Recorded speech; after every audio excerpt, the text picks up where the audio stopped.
আসসালামু আলাইকুম, কেমন আছেন সবাই? আশা করি ভালো আছেন। আজ চলে আসলাম কলকাতা নিউ টাউনে আসছি মূলত এই বিশ্ব বাংলা রেস্টুরেন্টটা দেখার জন্য। আমার মাথার উপরে দেখতে পাচ্ছেন একটা রেস্টুরেন্ট, আর এই রেস্টুরেন্টের নাম হচ্ছে বিশ্ব বাংলা রেস্টুরেন্ট। এটা নিউ টাউন কলকাতায় অবস্থিত। তো কলকাতায় আসলাম আর এখানে আসবো না দেখবো না, এটা তো হয় না। তো এখানে ঘোরাঘুরি শেষ করে আমরা খাবো। তো খেতে চলে আসলাম হোটেলে।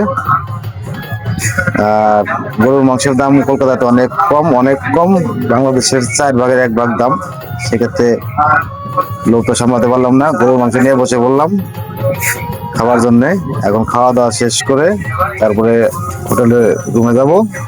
আগামীকাল আবার বেরোবো, ঘুরবো, সেই ভিডিওগুলো আপনাদের দেবো। তো আমার ভিডিওগুলো দেখে অবশ্যই যদি ভালো লাগে ফলো করে পাশে থাকবেন, কমেন্ট করে জানাবেন। সবাই সুস্থ থাকবেন, ভালো থাকবেন। আল্লাহ হাফেজ।